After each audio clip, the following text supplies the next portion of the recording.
Thanks to Avira Foundation Group for providing me a platform to introduce myself as Dr. Anil Kumar Chauhan, President, Indian Medical Association, Mathura.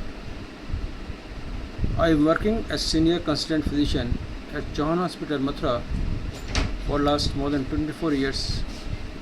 I am very happy to know that very strong and deserving pillar, the wives of police officers, judiciaries, bureaucrats and dignitaries took an initiation to form and operate Avira Foundation for genuine cause, which are to serve prisoners, police line residents and providing school and medical awareness. Today the whole world is facing a very serious threat of COVID-19, which has taken whole world by imposing great damage to lives, finance and mental health. COVID-19 is an infectious disease caused by a newly discovered RNA of coronavirus. Coronavirus transmission is zoonotic disease that spreads from wild animals to man. Coronavirus is named corona as it has a club-shaped projections from its surface. Most people infected with COVID-19 experience mild to moderate respiratory illness and recovers without any specific treatment.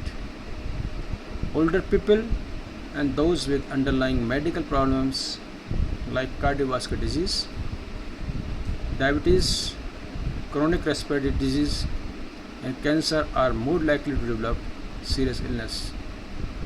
The best way to prevent and slow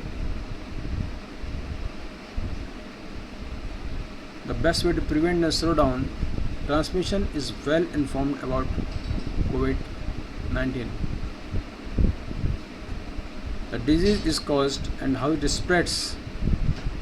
Protect yourself and others from infection by washing hands and soap or by using an alcohol based rub frequently and by not touching your face. COVID-19 spreads through droplets of saliva or discharge from nose. When an infected person coughs and sneezes, so it is very important to practice respiratory etiquettes, that is, always cough or sneeze with your elbow flexed. For protection of respiratory pathway, before putting mask, hands should be cleaned and alcohol based rub or by soap and water. Mouth and nose should be covered properly without leaving any gaps between face and mask. Avoid frequent touching of mask while using it, and if you do, clean your hands every time you touch it. Always remove mask from behind and discard immediately in a closed bin and wash your hands. Another important aspect of safety is to avoid going in gatherings and densely populated areas. Very popular term used nowadays is social distancing should be replaced by physical distancing, as we are not antisocial. People should have proper diet rich in nutrients, especially proteins and vitamin C. Yoga and exercise should be encouraged. Thanks a lot.